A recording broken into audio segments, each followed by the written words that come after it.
todos y bienvenidos a un nuevo episodio de Calaixos Endreçats, el podcast de la Fundación Carme Vital-Xifra de Neuropsicopedagogía. Hoy nos acompaña Carme Timoneda. Para los que no la conozcáis, Carme es la presidenta de la Fundación y tiene una larga trayectoria y conocimiento en el campo de la neuropsicopedagogía. Hola, Carme, buenos días. Hola, buenos días. Hola, buenos días y bienvenida. Gracias. Precisamente la trayectoria que aporta Carme en el campo de neuropsicopedagogía creemos que puede ser muy útil hoy, especialmente porque queremos hablar de un tema un poco complejo y cuya base también la podemos encontrar en este campo. Y es que queremos hablar hoy de trauma, un concepto que ha evolucionado a lo largo de los años y que anteriormente siempre se asociaba a algún tipo de catástrofe o algún accidente, pero hoy en día vemos que el trauma se asocia más a la vivencia subjetiva de algún acontecimiento. Pues bien, de todo ello queremos hablar hoy, pero nos gustaría empezar por el principio. Carme, nos gustaría que nos contaras un poco históricamente cuál es la definición de trauma o cómo se creó esta definición, cuál es el origen. Vale, pues sí, como decimos siempre, la historia nos ayuda a entender el presente. Pues bueno, poniéndonos en una historia, pero tampoco una historia muy lejana, sino una historia reciente, a finales del siglo XIX, las dos últimas décadas, fue cuando los trabajos de Freud intentaron alumbrar, poner luz a una problemática que cada vez era más recurrente, que era lo que se llamó pues un trastorno de histeria que padecían sobre todo mujeres. Entonces, él indagó, él y otros colaboradores y otros autores, que no, tampoco ahora hace falta nombrar, pero bueno, si no lo podemos encontrar en la historia, y está escrito, han dejado también aquí sus artículos, pues ellos lo que llegaron a la convicción, a la completa convicción, y sobre todo Freud, de que esas mujeres que tenían aquellos síntomas, histeria son síntomas como de, que ahora llamaríamos de psicosomatismo, ¿no? Desde un estado pues de excitación, de histeria, ¿no? A veces decimos te has puesto muy histérica, ¿no? Ya eso es Sí, bastante corriente, lo entendemos todos, hasta sí. síntomas pues más de parálisis, síntomas como de catatonia, mucho más, podríamos decir, serios, ¿no? Entonces, ella, como he dicho, Freud, llegó a la conclusión de que el origen, lo que estaba en el origen de estos síntomas era un trauma de tipo sexual. Y le llamó trauma sexual. Entonces, eso en aquella época, que era, ya digo, a finales del año 19, completamente dominada por los hombres, pues eso causó un revuelo importante hasta el punto que al cabo de más o menos un año de haberlo hecho público, más o menos se retractó, matizó y dijo que a lo mejor las cosas no eran como había dicho, ¿no? Más para adelante ya hacemos un salto, bueno, un salto, pero bueno, tampoco tanto. En el siglo XX tenemos las guerras mundiales, sobre todo la Segunda y después la guerra de Vietnam, que la recolección que se hace, el estudio que se hace de personas, soldados que participaron en las guerras, que sobrevivieron, pero que después tenían o presentaban síntomas muy aparatosos del mismo tipo, es decir, parálisis, amnesias, o sea, falta de memoria y otros síntomas, a veces incluso pues un trastorno de sensibilidad que no les llegaba, parecía que no les llegaban los estímulos y eso pues fue ya más estudiado, no por la parte sexual como nos había aportado Freud, sino relacionado con eventos traumáticos que eran pues experiencias que habían vivido en las guerras y tenían también lo que denominamos flashback, aquellas memorias que a veces aparecen del recuerdo de lo vivido. A eso fue cuando se le fue acuñando el nombre de estrés postraumático. Entonces, esto sería lo más moderno, aunque ahora actualmente sí que, como has dicho muy bien, Ana, hay otras visiones un poco más amplias, pero cuando hablamos de estrés postraumático tiene este origen. Vale, vemos entonces por la historia que nos has contado ahora, Carme, que allí el foco estaba en el acontecimiento, que era un acontecimiento objetivamente, pues que provocaba dolor, ¿no? Decías las guerras, las vivencias de los soldados. Entonces, hoy en día este concepto ha mutado más a una parte más más subjetiva, ¿no? Que tiene que ver con cómo vivimos o experimentamos un acontecimiento. Aquí Bueno, entonces más... el Ay, foco, perdona, perdona, Ana, perdona. sí, simplemente el foco lo ponemos en la persona, ¿no? Entonces aquí es quizás donde experimentamos el mayor cambio. Di, Carmen, que te he cortado. Vale, pues no, que va, discúlpame a mí. No, lo que quería decir es que, bueno, más que haya derivado, es que lo que creo que está cambiando, ha cambiado, nos ha aportado es el entender mejor más que lo que se sabía antes de cómo funciona el cerebro en cuanto al proceso emocional.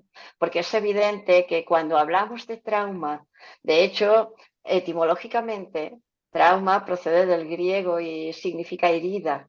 Entonces ahí hay una herida, pero no es una herida física, no es un golpe físico, sino es como podríamos decir un golpe emocional, algo que en un momento dado nos causa un impacto, nos impacta.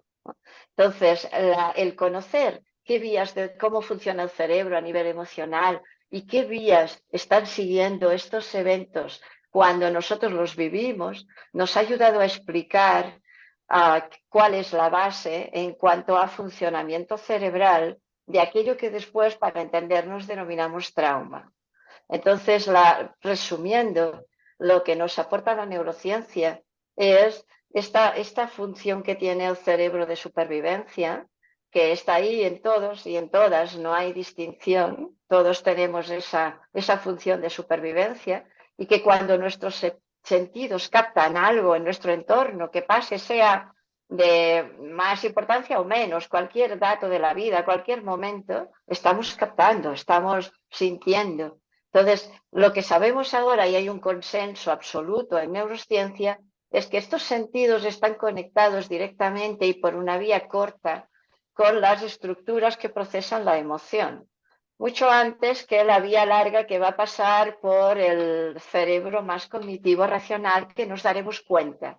Antes de darnos cuenta, nuestro cerebro emocional ya está procesando y es cuando se le ha llamado cerebro de la supervivencia porque se le otorga ese papel, ¿no? de intentar protegernos, de intentar pues que sobrevivamos al máximo. Y ahí hay un papel importante de una estructura que es la amígdala, junto con todos los nódulos y todas las estructuras que forman parte del sistema límbico. Y de hecho, estamos como diríamos, diseñados, construidos para esa supervivencia. Cuando hay un evento, cuando lo que pasa en el entorno lo percibimos, lo sentimos, no es aquello que recordaremos lo que ha pasado, pero lo que nos marca, lo que estas estructuras del sistema límbico guardan, y a eso se le llama memoria emocional, es como la huella que deja.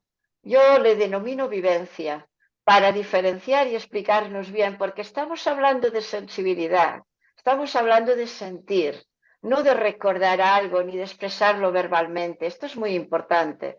Cuando hablamos de herida emocional, hablamos de dolor, hablamos de malestar, pero fijaos que ahora las palabras que pongo lo están representando para entendernos, pero es sentir, es muy importante tener eso en cuenta. Es sentir y además es un sentir que puede quedar muy atrapado en una zona inconsciente y por tanto no ser consciente de que sentimos dolor por una experiencia que haya pasado. Podemos recordarla o podemos no recordarla. Y puede ser no solo una experiencia, sino un cúmulo de vivencias. Y esto es lo que más ahora pues se está trabajando desde la neurociencia más moderna. Muy bien. Karma, con todo lo que se ha apuntado ahora mismo han salido muchos conceptos, ¿no? Ha salido el concepto de memoria emocional, ha salido el concepto de huella. De alguna forma gráfica, si nos imaginamos cómo es el cerebro, ¿cómo podríamos representar esa huella? ¿De qué forma nos marca? O sea, ¿habría algún paralelismo? Sí, no, sí, imaginemos, por ejemplo, pues que no se puede haber pasado, por desgracia, a muchos o a muchas, que es, pues, por ejemplo, tener un accidente, ¿no? Podemos, pues, conducir perfectamente, ser muy capaces y ser buenos y buenas conductoras, pero en un momento dado, pues, podemos tener un accidente.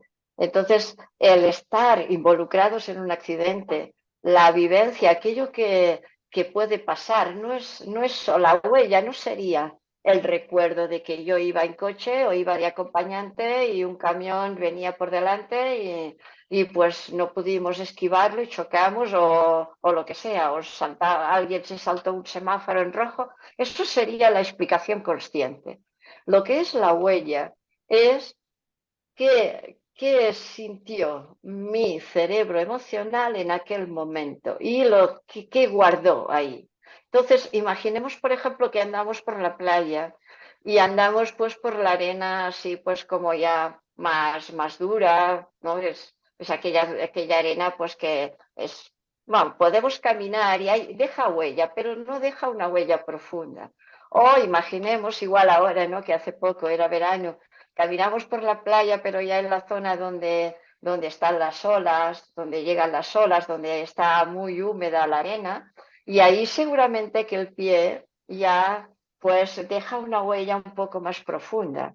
Entonces, la huella emocional es una manera de decir, es esa herida, es ese aprendizaje que hacemos de un sentir negativo que queda asociado a unos estímulos, a unos eventos, a un contexto, a unas situaciones, que a veces es muy concreta y a veces no. A veces puedo yo aprender algo de una situación que después también puede haber otros desencadenantes de situaciones parecidas. Entonces, como la amígdala, como hemos dicho antes, y este sistema primario de emoción, lo que hace o lo que intenta es defendernos, es como si imaginaos que yo, pues si tengo un accidente y al cabo de un mes, pues me he recuperado, pero digo yo, mejor yo no voy en coche, yo dejo el coche en casa, y a lo mejor expreso, es que no quiero coger el coche y me queda ahí diríamos, un mal recuerdo, pero es que no es el mal recuerdo. O, por ejemplo, incluso podría ir andando por la calle, oír una ambulancia, no verla, oírla, y desencadenar en mí una respuesta de dolor impresionante que puedo ponerme a llorar. Y en ese momento el cerebro consciente dice, pero ¿por qué llora? No hay ningún peligro, pero es que me está como resurgiendo, me está poniendo la sirena, pone el dedo en la llaga del malestar emocional, la memoria emocional, el aprendizaje emocional, no sé si esos conceptos quedan un poco más claros. Aquello que viví, pero que yo no sé que viví en aquel accidente. Y esto puede ser diferente de vivir el mismo accidente 2, 3, 4 personas y que la huella emocional ser distinta, aunque el evento es el mismo. Vale, Porque vale, hay es como aquí un nosotros. gradiente, claro, hay un gradiente, como tú has hablado antes de subjetividad, hay un gradiente de maleabilidad. Yo a veces pongo el ejemplo para explicarme, que es, antes he puesto lo de la arena, ¿no? Pero imagínate que tengo yo aquí pues algo que es duro, ¿no? Un libro, y le pongo encima un bolígrafo que pesa muy poco, no deja marca. Y el bolígrafo pesa lo que pesa, ¿eh? Pero si en vez de un libro tengo plastilina y la plastilina ahí un poco maleable o barro, el peso del boli es el mismo, pero va a dejar huella. Entonces, hay un componente en esas memorias que podemos denominar traumáticas o emocionales negativas, como queramos. Un componente de aquello que pasa es evidente, claro, si algo pesa, pesa. Pero, sobre todo, también hay un componente del grado que me afecta a mí, del grado en que yo integro y cómo lo integro. Y ahí está, por un lado, la explicación, ayudarnos a entender cómo es que pasa lo que pasa, cómo es que a veces tenemos pues esos conductas tanto de psicosomatismos como también de respuesta al dolor, ¿no? Hay quien dice que un trauma es un estrés tóxico y hay quien dice que es un cerebro que está activado para el dolor, para el miedo, activado en alerta, en estado de alerta. Todo tiene esa base emocional que nos ayuda a entenderlo. Y también, sobre todo, creo lo más interesante, que nos da pistas de cómo podemos prevenir o cómo podemos actuar. Claro, hablabas, ahora pasaremos a hablar de esa forma de prevención, ¿no? Como guía un poco para poder cerrar el capítulo, pero hablábamos antes un poco de estos mecanismos de defensa, ¿no? de qué forma nuestra mente nos produce para que nos sintamos dolor. ¿Podríamos poner algún ejemplo, aunque sea un ejemplo mundano, ¿no? De alguna cosa que puede causar trauma y de qué forma nuestra mente nos protege? Bueno, de hecho, Ana, cuando antes he dicho que yo, por ejemplo, tengo el accidente y ya dejo de coger el coche, pues ya es una Mm. protección. Y después yo lo puedo vestir, o sea, se sabe que ese cerebro que tiende a la protección y a la supervivencia, se produce aquello que muchos autores como Paul Ekman, Francisco Mora, o otros autores, Nazarí Castellanos también habla mucho de ello, que se produce lo que se llama el secuestro emocional. Mm. Es algo que parece que somos tan inteligentes que no podemos autoengañarnos, pues no es así. Es decir, si este cerebro primario, que es primario por naturaleza, pero que tiene su poder, porque si realmente está en alerta, se pone en alerta, nuestro cerebro pensante se pone a sus órdenes. Y entonces yo puedo elucubrar las ideas más brillantes y las razones más lógicas para defenderme de aquel supuesto peligro. Y digo supuesto porque para mí lo es, porque yo lo siento así, pero a ojos de otra persona diría esto es un absurdo, es una exageración, ¿no?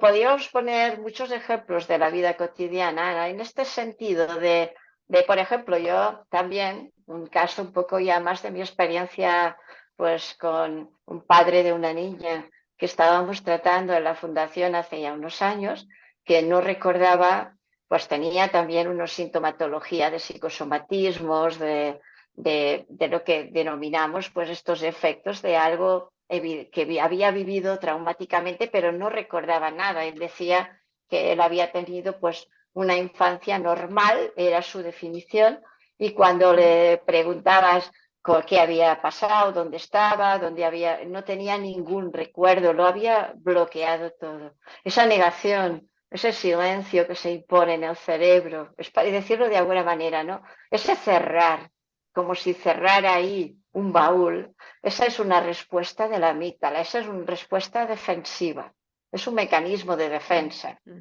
El, el negarlo también, aquello también puede ser, o sea, uno no recordar que eso puede pasar y pasa, es lo que se llama la amnesia post-trance, pero también puedes negar que aquello te afecte. Que yo sí me mordió un perro, pero no, Mm.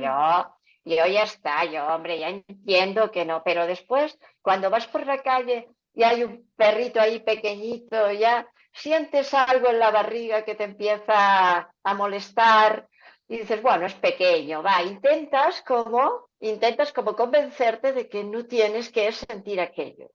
Entonces, cuando nos pasa esto, es que realmente ahí hay algo que no hemos, esas pequeñas heridas o más grandes o más pequeñas, porque puede haber de muchos tamaños y además de mucha profundidad distinta, ¿no?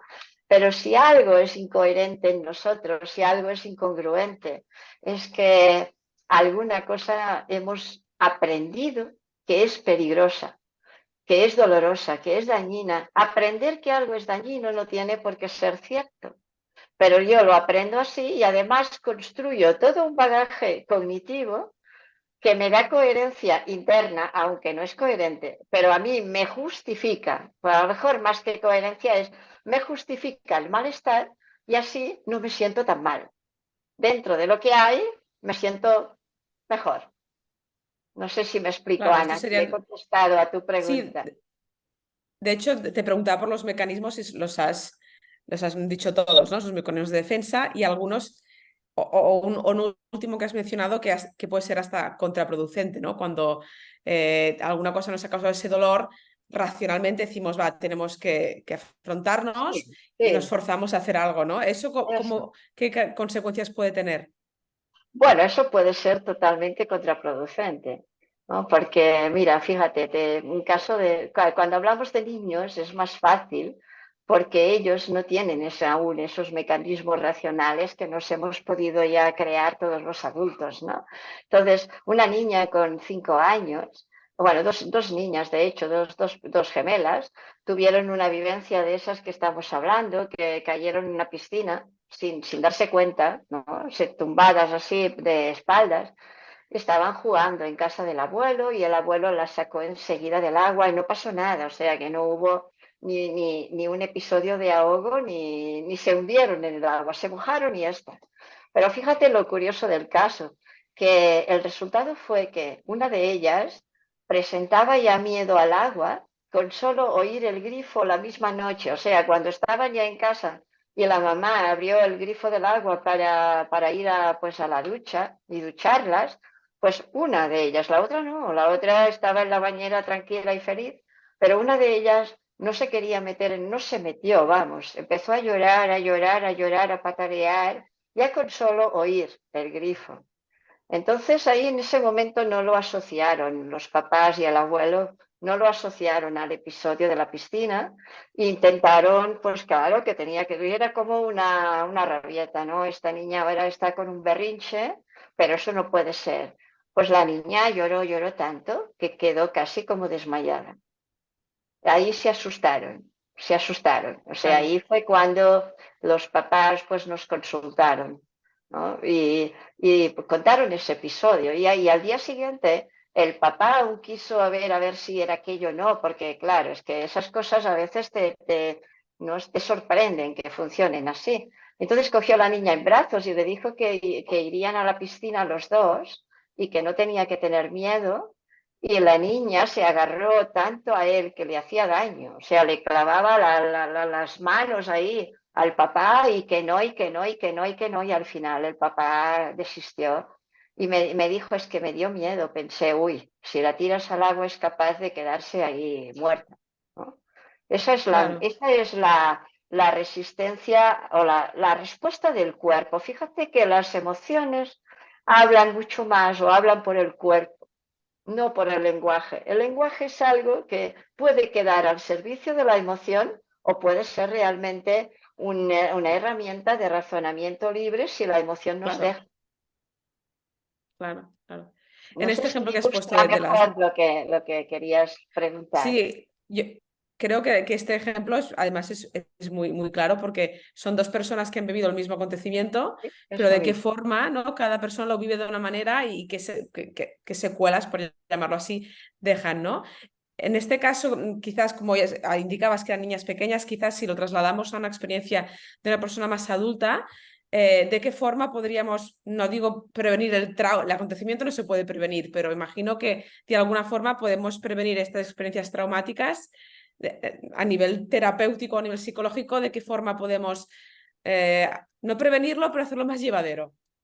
Bueno, mira, para ello yo creo aquí hay también, podemos introducir una aportación novedosa de hace unos años de una señora que se llama Seven Fisher y otros autores en la línea que han estudiado el trauma, lo que llamamos trauma, vamos, lo que denominamos esta herida, esa vivencia emocional, desde el punto de vista eléctrico del cerebro.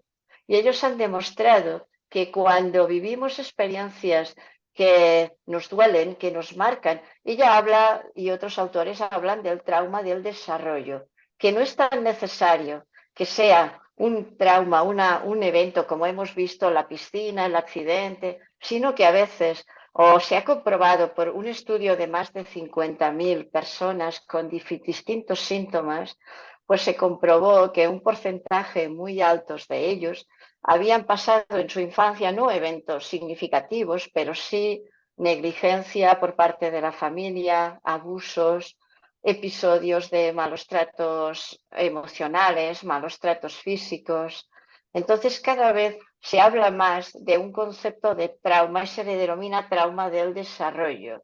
Es algo que nos puede salpicar un poco a todos o a todas, porque como hemos dicho, no depende tanto de que haya realmente una situación catastrófica, una situación muy así, pues de mucha importancia, con mucho peso, sino que a veces depende de la sensibilidad que pueda tener una persona ya de pequeñita, que va como aprendiendo a recelar, que va aprendiendo a no confiar, que va aprendiendo, pero ella no lo sabe. Y esa persona, si nos pasa, no lo sabemos.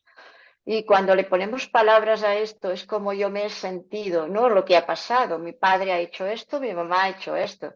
Pero yo lo que siento es que mi padre o mi madre no confía en mí, o que no me quiere, me abandona, o no está conmigo como debería. Entonces ahí hay una línea o algo mucho más sutil, ¿no? De explicación de estos traumas o de lo que nos puede pasar de adultos. Eso está comprobado, la neurociencia nos lo avala. Entonces, lo que tú hablas de prevención para mí es genial, es ideal. O sea, estar convencidos y ser conscientes de que aquellas conductas que parecen banales, de insultos, de chantajes emocionales, incluso entre adultos, ya no hablemos de infancia, que la infancia marca todo mucho más, porque no tenemos mecanismos de gestión aún.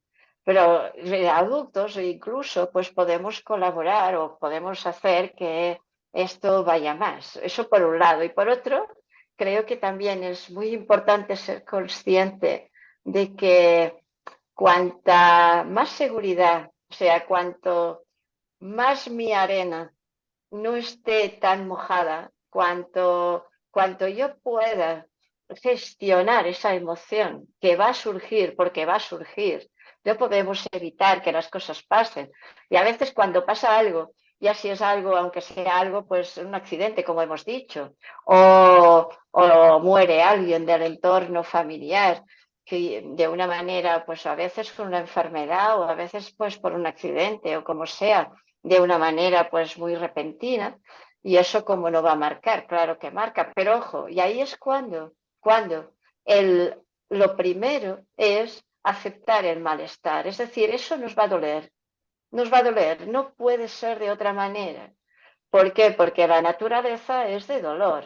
Algo me avisa, algo me hace daño. Y fíjate que cuando te dan una noticia que te sorprende y además no te gusta, te duele, el primer mecanismo es decir, no puede ser, no puede ser. Que se ha muerto, no puede ser. No, no, no me digas Negación, eso. ¿no? Es algo, que no esté pasando, por favor. Es el primer mecanismo. Entonces, es un mecanismo de negación, es habitual, es un mecanismo de defensa. Entonces, ahí es cuando, si tenemos seguridad en nosotras mismas, si realmente actuamos cuando volvemos a los cajones, y ahí está, ¿no?, el podcast de Kalashos Andrasats, con los cajones que simbolizamos por el cajón que decide, que toca, que puede gestionar la emoción. Y el otro cajón, ahora hablaríamos del de abajo, este cajón que duele, claro que duele. ¿Por qué? Porque nos molesta. Vale, la vida es así. Hay vivencias que me generan malestar y hay vivencias, o hay experiencias, perdona, que me generan pues bienestar o mejor, más alegría. Y esto es así, no lo podemos cambiar. Pues aceptar aquello, no solo aceptar lo que pasa, aceptarlo de corazón, sino identificar ese malestar mío, no culparme, porque no tendría que ser fuerte. Entonces ya empezamos al cajón de arriba. No tengo que llorar, tengo que ser fuerte para demostrar que yo puedo con todo. Pues ahí ya nos estamos equivocando, porque será difícil que eso lo podamos llevar a cabo. Lo que necesitamos es poner el peso, ejercitar el cajón que llamamos del centro, ¿no?, de esta cómoda, más o menos imaginaria, que ya hemos hablado alguna otra vez. Entonces, Sí, este cajón del centro representaría la zona medial de esta área emocional del cerebro, que es la que puede gestionar esa emoción. ¿Para qué? Para que no se quede ahí el trauma, para que no se quede ahí esa vivencia emocional anclada, clavada y la herida. Empiece ya a sanarla o empiece a actuar para que esa marca que me deja a mí el peso en la arena no sea tan dolorosa, sea aceptarlo. Yo no sé si me estoy explicando, aceptar de corazón. Bueno, imagino que una parte también importante, como tú indicabas, es esa parte de no querer saltarse etapas, no transitar por ese dolor si es que es necesario, porque al final, si lo que hacemos es negarlo o pensar con el cajón de arriba, ¿no?, que decías, al final puede ser hasta contraproducente, es Totalmente, totalmente. vivirlo. Pero a veces nos sentimos culpables O creemos que somos mejores personas si demostramos que aquello no duele. Me ha pasado eso, si me han robado, me han atracado, pero bueno, ¿qué le haremos? Si esto realmente es de corazón, vale, cuando digo de corazón no sé si se me entiende, Ana, si es algo sentido. Es decir, si yo, pero si no os duele, es muy difícil que el sentir sea me da igual. No, es muy difícil. A nadie le da igual. A nadie le da igual que le pase algo. A nadie le da igual. Otra cosa es que en ese momento que te duele, tú aceptes ese dolor. No te dejes llevar por ello. Llevar por él sería el cajón del me molesta, sería como para entendernos, pues me hago la víctima, pobre de mí, no siempre me pasa a mí. A veces a mí me preguntan por qué a mí, ¿no? Yo ante esa pregunta no tengo respuesta. Lo que se me sugiere es otra pregunta, que es ¿y por qué no a mí? A todos nos puede pasar de todo. Entonces no es tanto aquello que siento, porque el sentir está ahí, es como una pelota que en un momento dado sale, pero ahora es ¿qué hago con esta pelota? Me la quedo dentro y ahí la cierro y me la dejo dentro y hago ver que no ha pasado y además imagino y digo que ha pasado al revés y que a mí no me importa o lo niego o me invento otra realidad que puede pasar y ahí ya tenemos unos síntomas o también puede pasar que empiece con la pelota pero sin darla, ¿no? Es como, ay, la pelota, ay, qué pelota, y mira qué pelota y es que además, fíjate, es negra y además tal, ¿no? Y me voy regodeando en la pelota. Eso tampoco es gestionar. Sería, acepto la pelota, acepto el malestar y ahora ¿qué hago? Y en ese qué hago es cuando yo necesito seguridad, es si se me activa mi prefrontal, si yo tengo allí el cajón del medio, ese cajón de las botas que hemos dicho alguna vez, ¿no? De ese prefrontal función ejecutiva que está más tranquilo, más seguro, más segura de ella misma, entonces sí que voy a poner a trabajar el cerebro hacia la solución, hacia el pasar el duelo, por ejemplo, hacia el recogimiento si lo necesito, me entenderé conmigo misma, sabré sentir qué necesito en aquel momento y también seguramente que podré sentir si en un momento dado necesito que alguien me ayude. Y esto tampoco es un defecto. A veces tenemos una creencia como que si somos valientes y somos buenas personas, ¿no? Tal personas como toca, pues son personas que debemos de solucionar las cosas, pues nosotros y ala, ahí aparentar que todo va bien. Eso es el error que comentábamos antes. No somos débiles si en un momento dado no entendemos nuestro cuerpo, no entendemos qué nos pasa y necesitamos a alguien para que en un momento dado, en una situación muchas veces puntual, tampoco es un tratamiento terapéutico, pero es como yo me gusta mucho lo que decía Carl Rogers cuando decía que nadie se ve los ojos sin mirarse a un espejo. Nadie. O sea que todos en un momento dado podemos necesitar un espejo, porque esas memorias y vivencias emocionales quedan en nuestro inconsciente. Esta palabra inconsciente ya nos dice que no tengo ni idea de lo que me está pasando. O puedo tener idea, pero no sé cómo acceder a ellas. Y la neurociencia nos da, bueno, neurociencia y de hecho la psicología también a través de investigaciones, pues sabemos cada vez más distintos mecanismos, estrategias, terapias, por decirlo así, que a mí esta palabra terapia no me gusta mucho porque parece como que ya conlleva el término de enfermedad terapia. No, yo me gusta más el aprendizaje, intervención, es decir, he aprendido algo de mala manera o de una manera que no es correcta, he aprendido que todos los perros muerden y yo ahora tengo un dolor, bueno, no es que no puedo ni soportar oír un perro, si eso me pasa es normal, es normal por cómo se ha configurado mi cerebro. Si lo viéramos, veríamos una desregulación, pero es un aprendizaje, o bien lo he hecho por una experiencia o por muchas, o por otra experiencia que me lleva a esta. Es que no lo sabremos. Pero si eso es así, lo importante es, a veces necesito un espejo que me diga, no, mira, Karma, no, eso lo aprendiste mal aprendiste eso y ahora vamos a buscar ese aprendizaje emocional y esa vivencia que está ahí, esa herida sin curar o esa herida que supura cada vez que algo le toca, pues le pone el dedo en la llaga, vamos a curarla, pero vamos a curarla desde llegando con técnicas al inconsciente. Y ahora tenemos herramientas y estrategias para poder hacer esto. Y no es una vergüenza o no es una debilidad. En un momento dado, pedir ayuda. Yo creo que esta última reflexión que has hecho, Karma, es un poco la solución, por llamarlo así, de qué forma pues, podemos llegar a esa parte inconsciente y podemos reaprender, ¿no? Me ha gustado este concepto no tanto terapéutico, porque parece que tenga que ver con algo que no va bien o con alguna enfermedad, sino el aprendizaje, ¿no? De ponerte a un espejo y al final la última pregunta, que es la que te quería hacer de cómo prevenirlo, pasa por esta reflexión sí o sí. Entonces yo desde aquí quiero invitar a las personas que nos están escuchando si tienen cualquier duda acerca del tema que hemos hablado hoy o quizás algún comentario más concreto o algo en específico, pues a que dejen sus comentarios aquí debajo en el vídeo o si no a través de nuestras redes sociales para que sí podamos dar respuesta, ¿no? Porque al final, como habéis visto, es un tema que es amplio, que seguramente se puede abordar desde diferentes perspectivas, pero bueno, siempre cualquier duda concreta será bienvenida y nosotros intentaremos dar respuesta a través de los profesionales de la Fundación. Entonces, Karma, yo creo que hemos hablado de forma muy amplia sobre este tema, hemos dado muchas pistas, mucha información y también hemos podido desculpabilizar, ¿no? Un poco esa forma de ver el trauma que se tenía históricamente.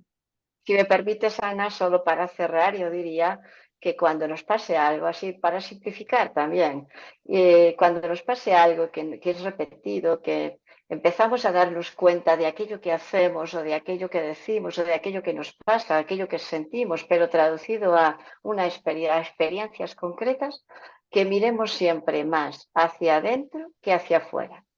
Muchas veces el error que cometemos es buscar experiencias desencadenantes fuera o estímulos fuera, causas fuera de aquello que me pasa. Y recordemos que el detonante se activa por lo que nos pasa dentro. Entonces, busquemos dentro y intentemos conocernos a nosotras mismas, indaguemos dentro de nosotras y ahí estará la respuesta a poder solucionar lo de fuera.